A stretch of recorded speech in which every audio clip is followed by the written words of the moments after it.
ஆகாஷ்வாணி மதுரை பண்பலை 103.3, ராமேஸ்வரம் பண்பலை 100.9 நேயர்கள் கேட்கவிருப்பது ஃபார்ம் டு சிட்டி விளம்பரதாரர் நிகழ்ச்சி. இந்நிகழ்ச்சியை வழங்குவோர் இந்திய அரசின் வேளாண்மை மற்றும் விவசாயிகள் நல அமைச்சகம். மலைப்பயிர்கள் சந்தைப்படுத்துதல் குறித்து தேனி மாவட்டம் போடி வட்டம் அகமலை விவசாயி எஸ் சரோஜினி அவர்களுடன் நேர்முகம். உடன் உரையாடுகிறார் ஆர்பி பரிமளா தேவி அவர்கள். வணக்கம். வணக்கம் மேடம். என்னுடைய பேர் எஸ் சரோஜினி.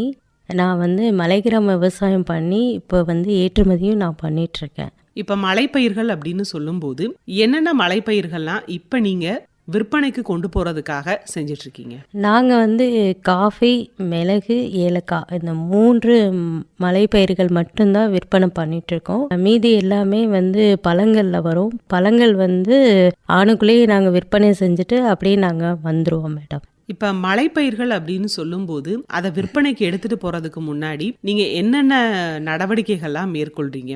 ஏன்னா இப்போ மிளகை நம்ம பச்சை மிளகாய் எடுப்போம், அதுக்கப்புறம் அதை காய வைக்கணும். இப்போ ஏலக்காய் அப்படின்னும் போது நல்லா முதிர்ச்சி அடைந்த ஏலக்காயை எடுத்துட்டு அதை காய வைக்கணும். அப்படி இருக்கும்போது எப்படி அதை செய்கிறீங்க நீங்கள்? இப்போ மிளகு நாங்கள் காயாவே கொடியிலேருந்து நாங்கள் எடுத்துருவோம். ஒரு இடத்துல காய வைப்போம். காய வச்ச பிறகு தான் அதை நாங்கள் விற்பனை பண்ணிகிட்ருக்கோம். மிளகு காயாக கொடுத்தீங்கன்னா கிலோ 250 ரூபா. அதே நீங்கள் காய வச்சு கொடுத்தீங்கன்னா கிலோ 800 ரூபா. அப்போ காய வைக்கிறது ஒரே ஒரு ப்ராசஸ் தான். அதை காய வச்சு கொடுக்கும்போது 800 ரூபா போகுது அப்படின்னா அந்த 600 ரூபா நம்மளுக்கு எக்ஸ்ட்ரா வருது அப்படின்றதான் நாங்கள் நினச்சி அதை காய வச்சு தான் நாங்கள் சேல் பண்ணுவோமே தவிர காய வைக்காமல் அப்படியே நாங்கள் கொடுக்க மாட்டோம். இப்போ தரம் பிரிக்கிறது அப்படின்ற ஒரு செய்கை இதில் இருக்கு. இப்போ மிளகா இருக்கட்டும், ஏலக்காயா இருக்கட்டும், எந்த வகையில் தரம் பிரித்து நீங்கள் விற்பனைக்கு கொண்டு போகிறீங்க? மிளகை பொறுத்த வரைக்கும் 8 mm, 7 mm, 6 mm, 5 mm, 10 mm இந்த மாதிரி இருக்குது. அதே மாதிரி தான் ஏலக்காயை பொறுத்தவரை 6 mm, 7 mm, 10 mm, 9 mm இந்த மாதிரி இருக்குது. ஒவ்வொரு எம்எம்முக்கும் ஒவ்வொரு ரேட்டு. இப்போ நீங்கள் 6 mm வாங்குறீங்க அப்படின்னா மிளகை பொறுத்தவரையும் அதுக்கு ஒரு ரேட்டு. அதே மாதிரி 10 mm, 11 mm வாங்குறீங்கன்னா அதுக்கு ஒரு ரேட்டு. அதே மாதிரி தான் ஏலக்காயும். காஃபியை பொறுத்த வரைக்கும் 2 வகை தான் இருக்குது. ஒன்று ரோபஸ்டான்னு சொல்லுவாங்க, இன்னொன்று அரேபியன் சொல்லுவாங்க. அரேபியன் நாட்டு ரகம். அதை நாங்க செடியில இருந்து பழமா பறிச்சு அந்த பழத்துல இருந்து தோல் எடுத்து அதை நாங்க கழுவி காய வச்சு அதை அப்படியே நாங்க சேல்ஸ் பண்ணிடுவோம். ஆனா இந்த மிளகுலையும் ஏலக்காயிலையும் தான் தரம் பிரிக்கிறது மேக்சிமம் இருக்கும். தரம் பிரிச்சு ஏன் விற்பனை பண்றோம் அப்படின்னா நீங்க அந்த எம்எம் கூட்ட கூட்ட உங்களுக்கு அந்த ப்ராடக்டோடைய விலை கூடும். எம்எம் குறைய குறைய அது குறையும். அதனால தரம் பிரிச்சு தான் மார்க்கெட்டுக்கே உங்களுக்கு அந்த சரக்குன்றது வரும். மலைப்பயிர்கள் அப்படின்னு சொல்லும்போது வாழை, அதே சமயம் காஃபி, மிளகு, அப்புறம் ஏலக்காய், இது எல்லாமே விற்பனைக்கு கொண்டு போறீங்க அப்படின்னு சொல்றீங்க. இப்போ நீங்கள் இருக்கிறது அகமலை அப்படின்றது ரொம்ப ஒரு மலை கிராமம். அதிகளவு சாலை வசதிகள் இருக்கா அப்படின்னா கொஞ்சம் சிரமமான இடமா தான் இருக்கு. அப்படி இருக்கும்போது அங்கிருந்து எப்படி இந்த மலைப்பயிர்களை கொண்டு எப்படி விற்பனைக்கு எடுத்துட்டு போறீங்க? அகமலை கிராமத்துல இருந்து கழுத, குதிரை மூலம் தான் எங்களுடைய சரக்களை பெரிய குளத்துக்கு கொண்டு வருவோம். பெரிய குளத்துல இருந்து நாங்கள் திண்டுக்கல் கொண்டு போயிட்டு அங்கே ஒரு யூனிட் போட்டிருக்கோம் திண்டுக்கல்ல. ஏன்னா அந்த கிராமத்தில் எந்த விதமான ஒரு டெக்னாலஜியும் கிடையாது அப்படின்றதுனால இங்கே திண்டுக்கல் கொண்டு தான் ப்ராசஸ் பண்ணி விற்பனை பண்ண முடியுமே தவிர அங்கே வச்சு எதுவுமே பண்ண முடியாது. பெரிய குளத்துல இருந்து அதுக்கப்புறம் திண்டுக்கலுக்கு தான் நீங்க கொண்டு போறீங்க அப்படின்னு சொல்றீங்க. இப்ப கொண்டு போகும்போது எப்படி பச்சையாவே நீங்க எடுத்துட்டு போயிடுறீங்க? அதுக்கப்புறம் என்னென்ன ப்ராசஸ்லாம் நீங்க செய்யறீங்க விற்பனைக்கு போறதுக்கு முன்னாடி? மிளகை காயா கொண்டு வந்துடுவோம் திண்டுக்கலுக்கு. அதை கொண்டு வந்துட்டு என்ன பண்ணுவோம் அப்படின்னா ஒரு காட்டன் வேஷ்டி இல்லை அதில் நல்லா தரையில் விரித்து அதுக்கு மேலே அந்த மிளகு காயை கொட்டி நாங்கள் காய வைப்போம். அதாவது சரக்கு ஒரு 2 நாளாவது நல்லா காயணும். நம்ம பாரம்பரியமாக காய வைக்கிறது இது ஒரு 2 நாள் ஆகும், 3 நாள் ஆகும். இல்லை நான் இம்மீடியட்டாக எனக்கு சரக்கு வேணும் அப்படின்னா சோலார் ட்ரையர் மூலம் காய வச்சுருவோம். சோலார் ட்ரையரில் போடும்போது உங்களுக்கு 5 மணி நேரத்தில் அந்த சரக்கு ரெடி ஆயிரும். அப்போது 2 நாள் 3 நாள் அப்படின்றத விட சோலார் ட்ரையரில் ஒரு 5 மணி நேரம் அப்படின்றது ஒரு ஈஸி இதாக இருக்கும். அப்படின்றதுனால நாங்கள் சில நேரங்களில் சோலார் ட்ரையர் ஃபாலோ பண்ணுவோம். இல்லாட்டி இந்த பாரம்பரிய முறையிலே நாங்கள் காய வச்சு கொடுத்துருவோம். இப்போ மலைப்பயிர்கள் அப்படின்னு சொல்லும்போது கிட்டத்தட்ட பணப்பயிர்கள் தான். ஏன்னா மிளகா இருக்கட்டும், ஏலக்காயா இருக்கட்டும், இதுக்கு எப்பொழுதுமே மவுஸ் ஜாஸ்தி அப்படின்ற அளவுக்கு இருக்கும். அதாவது அப்படியே வித்தாலும் காசு தான், அதே சமயம் மதிப்பு கூட்டி விற்கிறது அப்படின்றதும் இருக்கு. அப்படி இருக்கும்போது நீங்க இந்த மாதிரி மதிப்பு கூட்டுதல் அப்படின்ற ஒரு இடத்துல செஞ்சிட்டு இருக்கீங்களா? கண்டிப்பா பண்ணிட்டு இருக்கோம் மேடம். இப்ப வந்து மிளகுலே வந்துட்டு 2 ரகம் இருக்குது. கருப்பு மிளகு ஒண்ணு இருக்குது, வெள்ளை மிளகு ஒண்ணு இருக்குது. இப்ப வெள்ளை மிளகு அப்படின்னா என்ன அப்படின்னா, இப்ப மிளகு காயில வந்துட்டு நல்லா பழுத்து ரெட் கலர்ல ஆகி அதுவே கீழே விழுகும். அதை எடுத்து காய வச்சு விற்கும் போது அது வெள்ளை மிளகு. சரிங்களா? அதே வந்து அந்த பச்சை கலர்ல இருக்கிற அந்த காய் எடுத்து காய வச்சோம் அப்படின்னா அது கருப்பு மிளகு. இது வந்து நம்ம தரம் பிரிச்சிடறோம். இது தரம் பிரிச்சு நாங்க என்ன பண்றோம் அப்படின்னா, இந்த வெள்ளை மிளகை வந்து பவுடர் பண்றோம். 1 கிலோ எனக்கு வெள்ளை மிளகு பவுடர் வேணும் அப்படின்னா 1.25 கிலோ வந்து நாங்க ஆட் பண்ணுவோம்.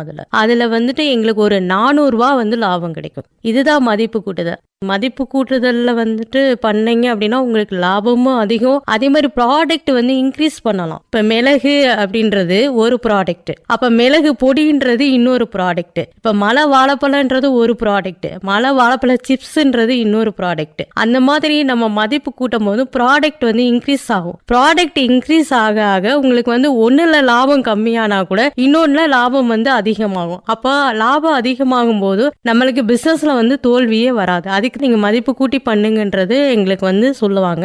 மதிப்பு கூட்டி விற்பனை செய்யும் போது நிறைய லாபம் கிடைக்குது அப்படின்ற ஒரு வார்த்தையை சொன்னீங்க. அதே சமயம் இன்னொரு புறம் பார்க்கும்போது நிறைய மலைப்பயிர்கள் வந்து ஏற்றுமதியும் செய்யறாங்க. இப்ப நீங்க டைரக்ட் மார்க்கெட்டிங் அப்படின்னு ஒரு விஷயம் சொன்னீங்க. அதே சமயம் வெளிநாடுகளுக்கு இல்ல வெளி மாநிலங்களுக்கு ஏற்றுமதி செய்யறதுக்கான வாய்ப்புகளும் நிறைய இருக்கு. அப்படி இருக்கும்போது இதற்கான முயற்சிகள் நீங்க செஞ்சுட்டு இருக்கீங்களா? கண்டிப்பா செஞ்சிருக்கோம் மேடம். இப்ப வந்து ஐஇ கோடுன்னு சொல்லிட்டு ஒன்று வாங்கியிருக்கோம் எங்க பிசினஸ்ல. ஐஇ கோடுனா இம்போர்ட் எக்ஸ்போர்ட் கோடுன்னு சொல்லுவாங்க.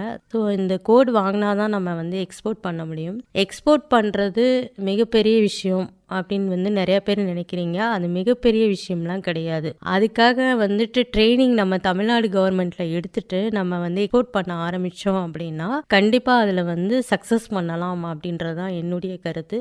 ஆனா எக்ஸ்போர்ட்ல என்ன எதிர்பார்க்கறாங்க அப்படின்னா, இப்போ வந்து மலை வாழைப்பழத்தை நீங்கள் பேக்கிங் பண்ணி கொடுக்குறதுக்கு பதிலாக அது வந்து சிப்ஸாவோ மலை வாழைப்பழத்தில் தேன் மிக்ஸ் பண்ணி அதை வந்து ஒரு ப்ராடக்டாகவும் பண்ணலாம். அதுக்கான ட்ரைனிங்ஸ் எடுத்துக்கிட்டு நம்ம பண்ணும்போதும் அது வந்து சிறப்பாக அமையும்ன்றது தான் எங்களுடைய கருத்து. இப்போ நீங்கள் நிறைய விஷயங்கள் சொல்லும்போது மதிப்பு கூட்டி விற்கிறதுனால நிறைய லாபங்கள் கிடைக்கும் அப்படின்றத சொல்லியிருந்தீங்க. இப்போ அப்படி இருக்கும்போது முதல் முறையே வந்து நம்ம அதிக அளவில் லாபம் அப்படின்றத தாண்டி என்னென்ன முயற்சிகள் வந்து எடுத்து வச்சோம் அப்படின்னா பெரிய அளவுக்கு இழப்புகளை தவிர்த்து இந்த சந்தைப்படுத்துதலை சாதிக்க முடியும்?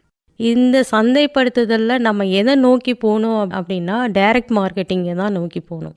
இன்டைரக்ட் மார்க்கெட்டிங்கோ இல்லை மீடியேட்டர் மூலமாகவோ போனீங்க அப்படின்னா அது வந்து சக்ஸஸ்ஃபுல்லாக வராது.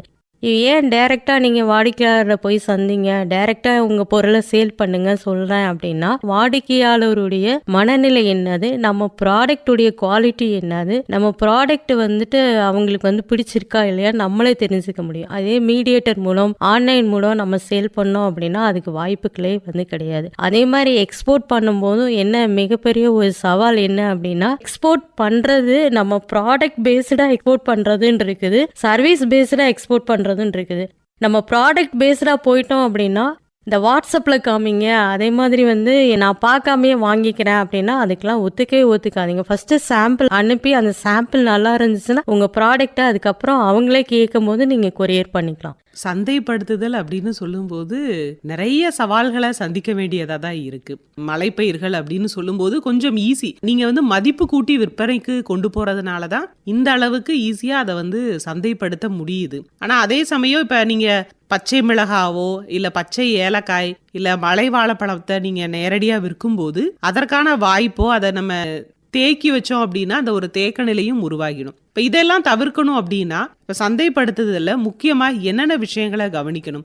ஏன்னா சில சமயம் பார்த்தோன்னா அதிக அளவுக்கு நமக்கு உற்பத்தி கிடைச்சிடும். இப்ப மலை வாழைப்பழம்லாம் நம்ம ரொம்ப நாள் நம்ம தேக்கி வைக்க முடியாது. இப்ப அதே சமயம் காஃபி அப்படின்னு வரும்போது அந்த காஃபி பழத்தை நீங்க எடுத்து எப்படி விற்பனைக்கு கொண்டு போறீங்க? இப்போ ஏலக்காயா இருக்கட்டும் இல்லை மிளகாக இருக்கட்டும், இதெல்லாம் எப்படி நீங்கள் வந்து ஒரு தேக்க நிலை வராமல் எப்படி ஈஸியாக அதை எடுத்துகிட்டு போகிறீங்க விற்பனைக்கு? இந்த கேள்வி வந்து ரொம்ப அருமையான கேள்வி மேடம். தேக்க நிலை அப்படின்றது எல்லா விவசாயிகளுக்கும் இருக்கக்கூடிய மிகப்பெரிய பிரச்சனை. இப்போ இந்த மாதம் மிளகு வருது அப்படின்னா இந்த மாதம் எங்களுடைய வாட்ஸ்அப்பில் மிளகு வந்து இந்த மாதம் சீசன் சொல்லி போட்டுடுவோம். ஒரு 10-20 குரூப்புக்கு வந்து நாங்கள் ஃபார்வர்ட் பண்ணிடுவோம். யாராட்ட இருந்தாலும் ஆர்டர்ஸ் எடுக்கிறோமோ அவங்களுக்குலாம் தனியாக நோட் போட்டு எழுதி வச்சுருவோம். அதை வந்து அப்படியே நாங்கள் வந்து அவங்களுக்கு வந்து அனுப்பி விட்டுடுவோம். இதனால தேக்க நிலையை வந்து கம்மி பண்ண முடியும். அதே மாதிரி ஏலக்காய் சீசன் வரும்போது தான் அந்த வாட்ஸ்அப் கடையை நான் ஓப்பன் பண்ணுவேன். அப்போ ஏலக்காய் சீசன் போட்டு விட்டேன்னா அந்த ஏலக்காய் எவ்வளோ ஆர்டர்ஸ் வருதோ அதை எல்லாமே நாங்கள் வந்து அதை ஃபில்ஃபில் பண்ணி அனுப்பி விட்டுடுவோம். மீதி இருக்க சரக்கை என்ன பண்ணுவோம் அப்படின்னா அப்போ அந்த வியாபாரியை பிடிச்சி வியாபாரிகள் கையில் கொடுத்துருவோம். அவ்வளோதான். ஆனால் ரொம்ப நாள் மிளகும் ரொம்ப நாள் வந்து ஏலக்காயும் வைக்க முடியாது குடோனில். ஏன்னா இப்போ மிளகு நீங்கள் எடுத்துக்கிட்டீங்க அப்படின்னா அந்த சீசனில் தான் அந்த மிளகுடைய தன்மை வந்து நல்லாயிருக்கும். சீசன் மாறிடுச்சு அப்படின்னா அது வந்து கூடு கூடாக கட்டிடும். அப்போ கூடு கூடாக கட்டும்போது எனக்கு வந்து அது லாஸ் ஆயிரும். அப்போது ஃபஸ்ட்டு வந்து நான் வந்து இல்லத்தரசிகள்கிட்ட தான் நாங்கள் ஆர்டர்ஸே எடுப்போம். எனக்கு மிகப்பெரிய வாடிக்கையாளர்கள் அப்படின்னா இல்லத்தரசிகள் தான். அவங்ககிட்ட ஆர்டர்ஸ் எடுத்துட்டு அவங்களுக்கு கொடுத்தது மிச்சம் போக தான் நான் வியாபாரிகளுக்கு கொடுப்பேன். இல்லை மேடம் எனக்கு இந்த டைம் வேணும் அப்படின்னா கூட மலையில் கூட நாங்கள் வந்து வச்சுருப்போம். மலையில் வச்சுருந்தோம் அப்படின்னா அந்த தேக்க நிலை இருந்தாலும் கூட அந்த சூழ்நிலைக்கு சரக்கு அப்படியே தான் இருக்கும். நிறைய விவசாய பெருமக்கள் பார்க்கும்போது எங்களோட விளைநிலத்தில் இருக்கிறத நாங்கள் நேரடியாக விற்பனை செய்கிறோம். இணையவழி விற்பனை அப்படின்றது வந்து இப்போ நிறைய இருக்குது. அதே சமயம் அரசும் கூட இந்த நாம் அப்படின்ற ஸ்கீம் எல்லாம் இப்போ அறிமுகப்படுத்தி இருக்காங்க. இப்போ இந்த சந்தைப்படுத்துதல்ல இந்த மாதிரி விஷயங்கள்லாம் எப்படி இருக்கு? இல்லை, ஆன்லைன் விற்பனை அப்படின்றது வந்து நெட்வொர்க் தெரிஞ்சால் தான் பண்ண முடியும். ஒரு விவசாயிக்கு வந்து நெட்வொர்க் தெரியுமா அப்படின்னா தெரியாது. இப்போ நானே ஆன்லைன் பிஸ்னஸ் பண்ணுறேன் அப்படின்னா எனக்கே நிறைய ஏமாற்றங்கள் இருக்கு. ஆன்லைனில் வருவாங்க, மேடம் ஒரு 5 கிலோ மிளகு போட்டு விடுங்கன்னு சொல்லுவாங்க. சரி அட்ரஸ் அனுப்புங்கன்னு சொல்லிடுவோம், அட்ரஸ் அனுப்புவாங்க. காசு 4 நாள் ஆனாலும் வராது. அப்போ காசு எப்படா வரும்? பேக்கிங்லாம் பண்ணிடுவேன், எல்லாமே அவங்களுக்கு அனுப்புவோன்னு சொல்லி அட்ரஸ்லாம் எழுதி வச்சுருவோம். இந்த காசு அனுப்புங்க அப்படின்னு சொன்னால் நீங்கள் முதல்ல பொருள் அனுப்புங்க, பார்த்துட்டு காசு அனுப்புறேன்னு சொல்லுவாங்க. நம்மளுக்கு முகமும் தெரியாது, அவங்க போட்டிருக்க அட்ரஸுக்கு நம்ம பொருள் அனுப்பணும் அப்படின்னா அது மிகப்பெரிய ஏமாற்றம் ஆன்லைன்ல. 2வது, ஆன்லைன்ல பிசினஸ் பண்றீங்க அப்படின்னா வாடிக்கையாளராக இருக்காங்க அப்படின்னா அவங்க என்ன மாதிரியான பேக்ரவுண்ட் வச்சிருக்காங்க அப்படின்றத நம்ம நோட் பண்ண முடியாது. இப்போ உங்களுக்கு எனக்கும் வியாபாரம் தான் டார்கெட்டு, உங்களை பத்தி நான் தெரிஞ்சுக்கிட்டு நான் என்ன பண்ண போறேன் அப்படின்றத நம்ம நினைக்கவும் முடியாது. இது 2வது ஒரு சவால். 3வது என்னன்னா, ஆன்லைன்ல நம்ம விற்பனை பண்ணும்போது முகமும் தெரியாது. அவங்க நம்ம ப்ராடக்டை வாங்கிட்டு யூஸ் பண்ணிட்டு அவங்க என்ன ஃபீட்பேக் போடுறாங்களோ அதை வந்து நம்ம வந்து வாங்கிக்கணும். இப்பெல்லாம் மோசடியெல்லாம் வந்து நடக்க ஆரம்பிச்சிருச்சு. 500 ரூபாய்க்கு ப்ராடக்ட் வாங்கி நல்ல பிள்ளை மாதிரி 500 ரூபாய் அனுப்பி விட்டுருவாங்க. அடுத்து 5000 ரூபாய்க்கு ப்ராடக்டை வாங்கி எதுவுமே தெரியாம செல்ல சுவிட்ச் ஆஃப் பண்ணிட்டு போயிடுவாங்க.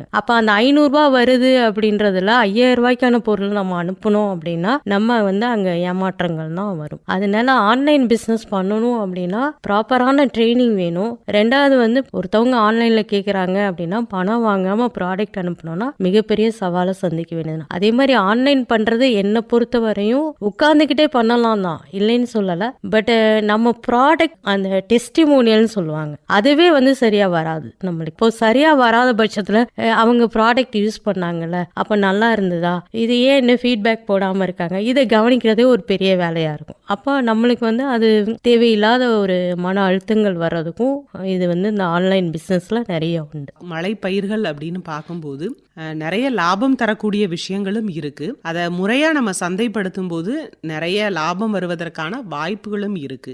இப்ப ஒரு சந்தைப்படுத்துதல் அப்படின்னு சொல்லும்போது ஒரு விவசாயியா, அதே சமயம் இப்ப நீங்க வந்து இந்த சந்தைப்படுத்துதலை செஞ்சிட்டு இருக்கீங்க அப்படின்னும் போது நீங்க கூறும் ஆலோசனைகள் அப்படின்றது என்னவா இருக்கும்? எல்லா விவசாயிகளுக்கும் இல்லை, எல்லா பிஸ்னஸ் மேனுக்கும் என்ன சொல்கிறேன் அப்படின்னா, சந்தைப்படுத்துதலில் நேரடி விற்பனையை மட்டும் தேர்வு பண்ணுங்க.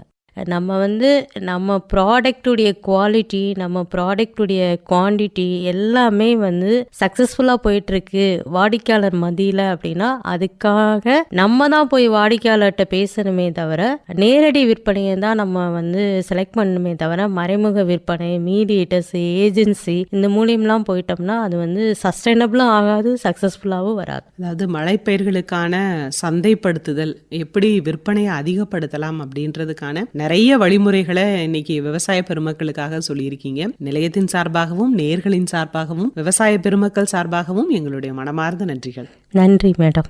இதுவரை மலைப்பயிர்கள் சந்தைப்படுத்துதல் குறித்து தேனி மாவட்டம் போடி வட்டம் அகமலை விவசாயி எஸ் சரோஜினி அவர்களின் நேர்முகம் இடம்பெற்றது. உடன் உரையாடினார் RP பரிமளாதேவி அவர்கள். நேயர்கள் இதுவரை கேட்டது ஃபார்ம் டு சிட்டி விளம்பரதாரர் நிகழ்ச்சி. இந்நிகழ்ச்சியை வழங்கியோர் இந்திய அரசின் வேளாண்மை மற்றும் விவசாயிகள் நல அமைச்சகம்.